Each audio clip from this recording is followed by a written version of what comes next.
Caros alunos, continuaremos nesta videoaula, o capítulo 8, que trata aí da Revolução Francesa e a Era Napoleônica. Na última aula vimos a parte introdutória, fazendo menção das datas comemorativas na França, fazendo alusão aí à Revolução, bem como estudamos ainda a contextualização do antigo regime, apresentando aí o aspecto econômico, social, bem como político desse antigo regime que ficou vigente na França durante os séculos XVI, XVII, XVIII. Além disso, estudamos um pouco sobre a sociedade na França, falando aí do primeiro estado, composto aí por um grupo privilegiado, no caso o clero, o segundo estado pela nobreza e o terceiro estado, os camponeses, trabalhadores urbanos, a burguesia.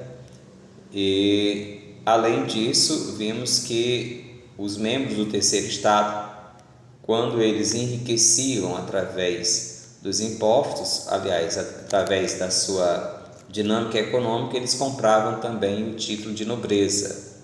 Sobre a economia, percebemos que nesse período desenvolveu aí o capitalismo, e sendo que os burgueses que compõem aí, que fazia parte do terceiro estado, começam a ascender economicamente. Falei ainda dessa relação em que na economia houve uma crise. Para resolver essa crise foi taxado, imposto, pelo menos cogitada a possibilidade de cogitar de taxar imposto aí do segundo e do primeiro estado, sendo que isso vai levar a uma discussão nos Estados Gerais, quando foram convocados para resolver esse problema. E ainda vimos essa divisão aqui das fases da Revolução Francesa. Hoje falaremos aqui sobre a Assembleia Nacional Constituinte. Houve uma tensão entre a Assembleia e o rei, que devido a essas discussões que já vinham sendo desenvolvidas nos Estados Gerais, e em 14 de julho de 1789, o povo de Paris invadiu e tomou a Bastilha, a prisão símbolo do absolutismo francês. A tomada da Bastilha, como é conhecida, ela foi vista pelos seus participantes na época, dono aí, e também ela é vista como o marco inicial da Revolução Francesa. Então, esse fato merece aí, como diz o próprio autor, uma infinidade de representações, o que vai desvendando aí sua enorme importância para o início da Revolução Francesa. Então, o marco inicial da Revolução Francesa é a tomada da Bastilha, que é um símbolo do poder antigo, do antigo regime ou do absolutismo. Sendo que na Assembleia Geral ainda de Paris, no caso aí, a Revolução se alastrou para o interior, e nos meses de julho e agosto de 1789 os camponeses invadiram castelos, saquearam celeiros e atearam fogo nos livros de registros de suas dívidas e dos impostos pagos por eles. Então, sobre a intensa pressão popular, a Assembleia Nacional Constituinte aboliu a servidão, os dízimos, o direito de mão morta, que era justamente o pagamento de um imposto quando um servo morria, e aí o filho, que para poder vivenciar ou sobreviver na terra do seu pai, tinha que pagar esse imposto, chamado de mão morta. E a justiça senhorial também. Então, todos passavam a obedecer às mesmas leis. E em 26 de agosto de 1789, a Assembleia Nacional vai aprovar a Declaração dos Direitos do Homem e do Cidadão. Foi um importante documento que estabelecia o direito à liberdade, à propriedade privada, à segurança, à resistência e à opressão, e o direito à livre comunicação dos pensamentos e também das opiniões. Além disso, a Assembleia confiscou os bens da Igreja Católica, colocando à venda, e aprovou a Constituição Civil do Clero, que transformou aí os membros do clero ou da Igreja Católica em funcionários públicos, obrigando-os a jurar fidelidade agora à nação francesa, uma vez que praticamente tudo que era arrecadado, a fidelidade era o Estado do Vaticano, ou seja, para a Itália. Então, os que aceitavam essa decisão foram chamados de clero juramentado, que aceitou a divisão, que aceitou, aliás, a decisão aí da Assembleia Nacional. E aqueles que não aceitaram ou discordaram dessa decisão, eles receberam a denominação aí de clero refratário. E aí o clero refratário se uniu aos milhares de nobres que haviam fugido da França com dinheiro e joias e também para o exterior, e aliaram aí a monarcas absolutistas para combater a Revolução Francesa.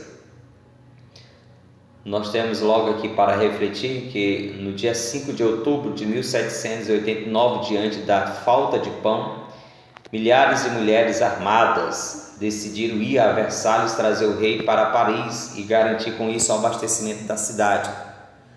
E aí tem o que um observador na época fala sobre a marcha das mulheres, dizendo que as primeiras mulheres chegaram aos portões do castelo, aliás, às 5 horas, quiseram aí obrigar as sentinelas a arrebentar os portões e abri-los nesse momento. Então estas mulheres se recusaram as sentinelas se recusaram aí a não abrir os portões a essas mulheres ou aos desorteiros furiosos, e muito menos a nenhum daqueles que pudesse vir contra o rei. Então nós temos a participação também das mulheres na Revolução Francesa. Em 7 de setembro, aliás, de 1791, foi aprovada a primeira Constituição Francesa. E aí começou a Assembleia Geral Nacional, deu lugar aí à monarquia constitucionalista ou à monarquia constitucional. E nessa nova Constituição Francesa, essa Constituição, ela vai limitar o poder do rei, transformando a França em uma monarquia constitucional. Ela vai liquidar o absolutismo francês, dando à Assembleia o poder de fazer e aprovar leis, e confirmou a perda dos privilégios do clero e da nobreza, e criou privilégios aí de outro tipo, como o voto censitário. Os franceses foram divididos em cidadãos ativos, os que possuíam a renda exigida para votar e ser votado, e passivos, os não votantes, quase 85% da população. Pobres, mulheres e não brancos foram excluídos do direito do voto, mesmo após a Revolução Francesa, e proibiu aí os sindicatos e as greves de exercerem qualquer tipo de atividade. Na monarquia constitucional, com a sua nova Constituição, ela vai desagradar aí profundamente o rei da França e também aos aliados internos, no caso aí a burguesia e o alto clero, e também os externos, no caso os governos da Áustria e da Prússia. E unificados aí essas forças, montaram um exército e invadiram a França. E a Assembleia Nacional Francesa reagiu declarando aí a pátria em perigo. E aí o povo francês, por sua vez, marchou sobre o palácio aí das Tulherias, onde o rei estava com a sua família, prendendo o rei, e com a ajuda de milhares de voluntários, o exército francês revolucionário venceu o exército estrangeiro na Batalha de Valmy, em 20 de setembro de 1792. Ainda falando do processo revolucionário, o terceiro estágio aí, no caso, a Convenção Nacional, sendo que uma vez vencido o exército invasor, elegeu-se agora uma nova Assembleia Nacional, denominada agora de Convenção. Então veja que teve a Assembleia Nacional, depois a Monarquia Constitucional, agora a Convenção Nacional, que imediatamente extinguiu a monarquia e proclamou agora uma república. Agora abriu então uma intensa disputa entre 750 deputados que compunham a convenção e que se encontravam divididos em 4 grandes grupos políticos: os chamados girondinos, que representavam a burguesia industrial e comercial, defendia, né, o voto censitário, o direito à propriedade privada e eram contrários à participação política de populares na convenção. Tem os jacobinos, a exemplo de Robespierre defendia um governo central forte, o voto universal e a participação popular na direção do processo revolucionário. E os cordilheiros, liderados por Marat e Danton, que abraçavam aí propostas radicais como o fim da propriedade privada e a reforma agrária. Cordilheiros e jacobinos, eles sentavam-se nos bancos mais altos do plenário. Por isso esses dois grupos políticos eram conhecidos como os montagnards. É aqui da Revolução Francesa que vai existir as expressões atuais de direita e esquerda. Hoje o Brasil, por exemplo, está muito polarizado com essa ideia, quem é de direita, quem é de esquerda, e ela tem a raiz justamente aqui na Revolução Francesa. Os girondinos, no caso aqui, eles normalmente ficavam do lado da Assembleia, do lado direito, e os jacobinos do lado esquerdo e os cordilheiros aí ficavam no centro. Hoje, na expressão no Brasil, por exemplo, nós temos a direita, a esquerda e os partidos de centro, ou como pejorativamente é chamado de o centrão.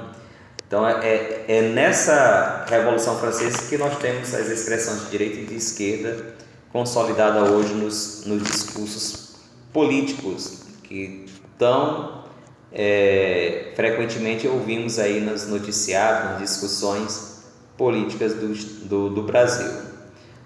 Ainda falando sobre a convenção, a planície, que era composta de deputados que agiam conforme seus interesses imediatos, ora apoiava os jacobinos, ora os girondinos, ou seja, o centrão.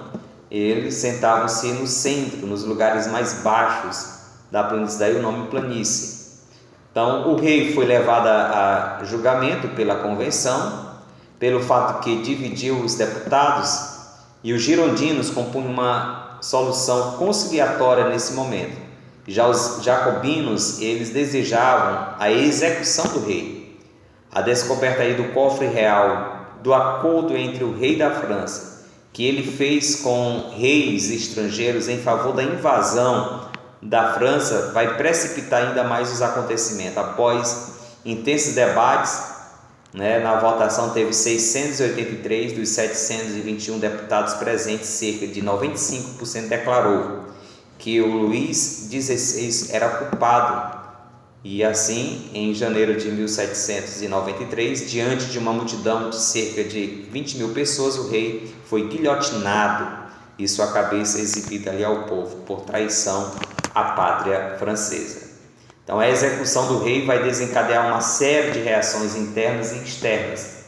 Externamente, por exemplo, várias monarquias europeias como a Áustria, Prússia, Holanda, Espanha e Inglaterra uniram-se e formaram a chamada Primeira Coligação contra a França revolucionária. E internamente, em meio aí à grave crise econômica, grupos dos sans-culottes, que já falamos quem são os sans-culottes, armados, cercavam aí a Assembleia Nacional, depuseram os deputados girondinos e colocaram os jacobinos no poder em junho de 1793. Com o governo jacobino, que é uma outra fase do processo revolucionário da Revolução Francesa, os jacobinos organizaram um governo agora forte e centralizado, dirigido por Robespierre e composto de uma série de órgãos especiais. O principal deles era conhecido como Comitê de Salvação Pública e concentrava enorme poder. Subordinado a esse órgão havia o Tribunal Revolucionário, que julgava sumariamente os indivíduos considerados contra-revolucionários. E para enfrentar a situação caótica em que a França se encontrava e as ameaças externas, o que o comitê vai adotar? Ele tem as seguintes medidas. Decretou aí o alistamento em massa. Todos os jovens de 18 anos a 25 anos, solteiros ou viúvos, foram recrutados para a luta contra os inimigos externos. no caso é a segunda coligação, e tabelou os gêneros de primeira necessidade e elevou os salários, e dividiu as terras dos nobres emigrados, aqueles que foram embora da França, fugiram, dividiu as terras deles em pequenos lotes e as vendeu aí ou doou aos camponeses. Além de abolir a escravidão das colônias francesas, instituiu também a escola primária pública e obrigatória como um direito individual fundamental de todos os franceses, que vai permitir o acesso dos pobres à educação formal. Já na esfera política, no governo jacobino, as lutas entre os jacobinos e girondinos vão se acirrando, e é nesse contexto que Jean Paul Marat ele vai ser assassinado, que era um dos líderes dos sans-culottes, e ele é assassinado por uma girondina chamada Charlotte, e isso vai trazer um desconforto do grupo da esquerda ou dos jacobinos. O governo jacobino vai reagir aumentando aí a repressão e baixando a lei dos suspeitos, que suspendia os direitos individuais dos cidadãos, inclusive os direitos de defesa, e intensificou o uso da guilhotina. Então, durante esse período, até Danton, que era um dos líderes populares da Revolução, ele foi executado. Danton, né? E foi executado a mando de Robespierre. Iniciou assim uma fase conhecida como o período do terror, em setembro de 1793 a julho de 1994. Milhares de pessoas acusadas de ser inimigas agora da Revolução foram condenadas à guilhotina em praça pública. Na realidade, essas cenas se repetem, claro que com intensidade diferente, com roupagem diferente. Quando um grupo ascende ao poder, o outro grupo é alvo, né, de perseguições ou de críticas, né? Hoje não existe mais as guilhotinas da época, mas existem outras, entre aspas, guilhotinas que terminam maculando imagem, caráter, moral daqueles que se levantam contra um determinado grupo, às vezes até mesmo perjúrios ou outras situações que venham constranger aqueles que se tornam contra um determinado poder constituído. Então, enquanto isso, o exército francês, liderado por Napoleão Bonaparte e fortalecido aí pelo ingresso de jovens e de sans-culottes, libertou o porto aí de Toulon das mãos inglesas e retomou a região da Vinéia, né, recebendo ou vencendo aí os contra-revolucionários. O governo jacobino ainda, nós temos que o seguinte: além de se intensificar a violência, foram perdendo o apoio popular e também dos deputados aliados do seu governo. Então, aproveitando-se aí do enfraquecimento dos jacobinos, os deputados da planície e os girondinos vão desfechar um golpe agora em julho de 1794, chamado aí no mês revolucionário chamado de 9 do Thermidor, pelo novo calendário, porque quando foi passado por esse período de transformação aí da Revolução, eles mudaram também o calendário. Então vão ter outras nomenclaturas para os meses, e esse calendário revolucionário, ele no 9º dia aí do mês Thermidor, que é o mês de julho, aconteceu um golpe dos girondinos tomando o poder, e Robespierre, Saint-Just e outros líderes jacobinos foram agora presos e guilhotinados sem julgamento, e encerrava assim a fase mais popular e radical da Revolução, e a burguesia retornava aí ou retomava o poder na França. Iniciando agora a outra fase chamada do Diretório, que assumiu o poder em 1794. O novo governo liberou os preços dos alimentos e dos aluguéis e estabeleceu a escravidão das colônias francesas. Além disso, estimulou o crescimento também da indústria do algodão, da metalurgia e da mineração, intensificando aí o desenvolvimento do capitalismo francês. E em 1795 aprovou uma nova Constituição que vai restabelecer o voto censitário e continuando excluindo a maioria da população do direito ao voto, e confiou o poder executivo a um diretório formado aí por 5 deputados escolhidos por sorteio. Nessa fase do diretório vai ser combatido duramente seus 2 principais adversários, os realistas, aqueles que estavam empenhados na volta da monarquia, e os novos jacobinos, que estavam apoiados pelos sans-culottes. Os monarquistas, ajudados agora pela Inglaterra, promoviam levantes para levar ao poder o conde de Artois, que era irmão de Luís XVI, que foi guilhotinado. E os novos jacobinos faziam a oposição ao governo por meio de seus clubes e jornais. Então, nesse contexto, um jornal de nome Graco encabeçou um movimento popular, a Conspiração dos Iguais, que propunha aí o fim da propriedade privada e a distribuição equitativa da riqueza. O diretório reagiu decretando uma lei que condenava à morte todos os que eram favoráveis à reforma agrária ou à volta da monarquia, e a seguir ordenou a ocupação militar de Paris, anulando as eleições e fechou a imprensa oposicionista. Então, apesar desse esforço para manter a ordem, o diretório encontra-se desmoralizado, pois vários de seus membros estavam envolvidos em atos de corrupção. Então, nesse cenário de violência, instabilidade política e falta de ética, os militares ganharam aí proeminência na pessoa de Napoleão Bonaparte, conhecido aí pelo excelente desempenho no combate aos exércitos estrangeiros, passou a ser visto por muitos franceses como o salvador da pátria, ou seja, o homem que poria fim ao descalabro, em que a França se encontrava naquele momento. E em 10 de novembro de 1799, no dia do calendário revolucionário 18 Brumário, Napoleão Bonaparte desfechou um golpe de Estado e apoiou aí um grupo político-militar, tomando o poder, conhecido como o 18 Brumário. O significado dessa revolução, com o 18 Brumário, nós temos o golpe de Estado desfechado por Napoleão Bonaparte, que pôs fim à Revolução Francesa, e entre as principais conquistas cabe ressaltar: o antigo regime foi agora substituído pela República, e juridicamente os súditos passaram à condição de cidadãos.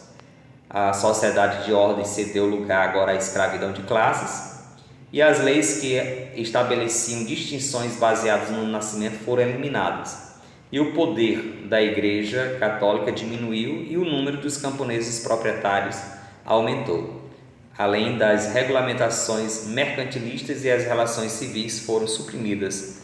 Consolidava assim na França um capitalismo ou capitalismo. Vejamos o vídeo.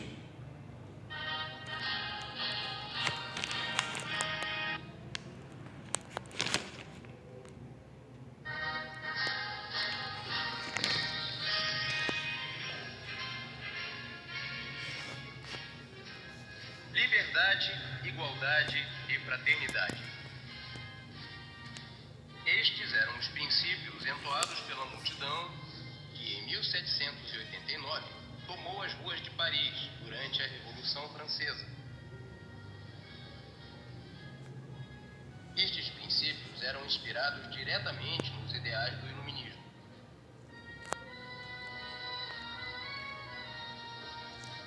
A Revolução lutou contra o absolutismo, porém, o povo não compreendia estes ideais, não sabia o que era iluminismo e era facilmente manipulado pelos líderes da época.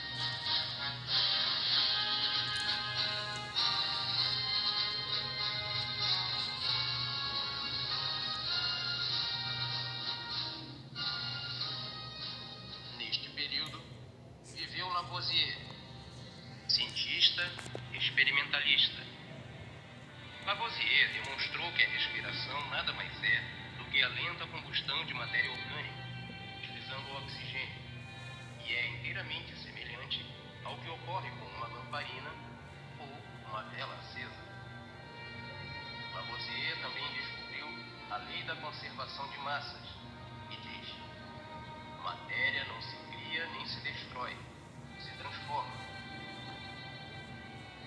Marat, um dos mentores da Revolução, tinha também aspirações à ciência.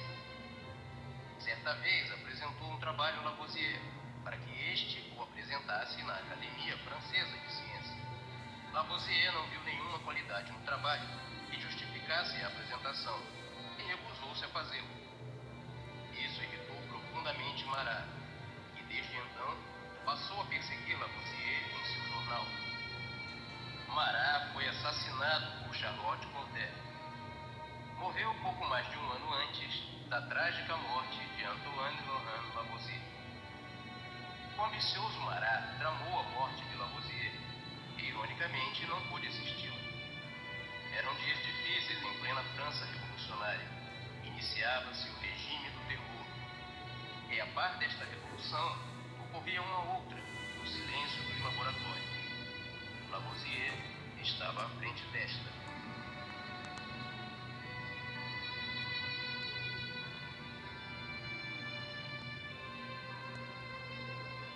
Com seus estudos, Lavoisier revolucionou a química. A balança de precisão, o calorímetro, foram alguns de seus instrumentos de trabalho. Apresentou seus experimentos sobre a respiração animal na Academia de Ciências da França, em novembro de 1791. Era um período da Revolução Francesa em que o desespero e a crueldade de alguns extremistas do novo regime turvavam o esplendor das novas ideias. Após descrever seus experimentos sobre a respiração animal, Lavoisier concluiu seu discurso na academia, afirmando: gostaria de concluir minha apresentação com um pensamento consolador. Para ser recompensado pela humanidade e para pagar tributo à nação, não é necessário ser chamado para escritórios públicos e brilhantes que trabalham na organização e regeneração de impérios. Os médicos podem também realizar funções patrióticas no silêncio dos seus laboratórios e de seus estudos. Eles podem almejar, através do trabalho, diminuir o grande número de doenças que afligem a humanidade e aumentar a felicidade e o bem-estar humano. E se eles tiverem concluído, através de novos caminhos que abrirem para prolongar a vida média dos seres humanos de alguns anos, mesmo por alguns dias, devem também aspirar os títulos de benfeitores da humanidade. Domingo, 8 de maio de 1794.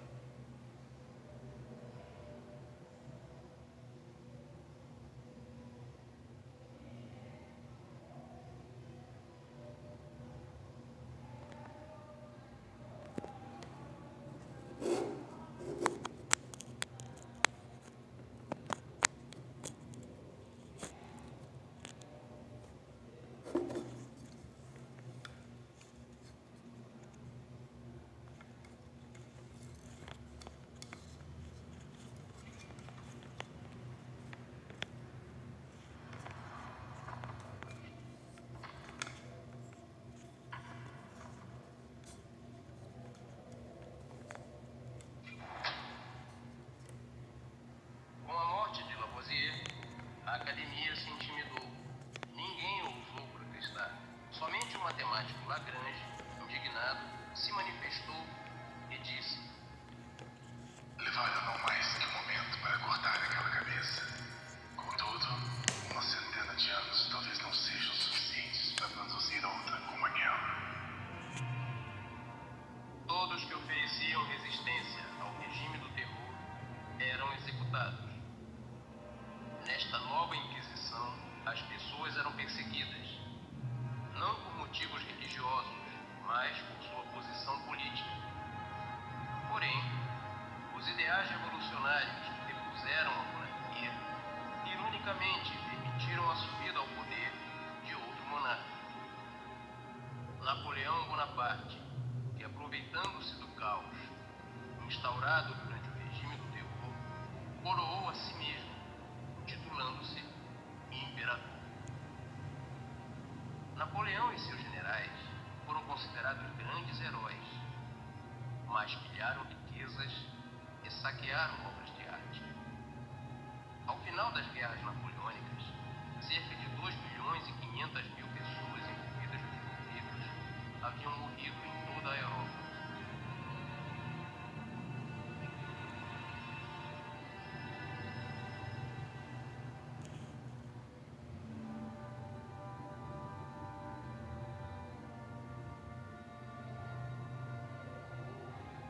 Ao final das guerras napoleônicas, cerca de 2.500.000 pessoas envolvidas nos conflitos haviam morrido em toda a Europa.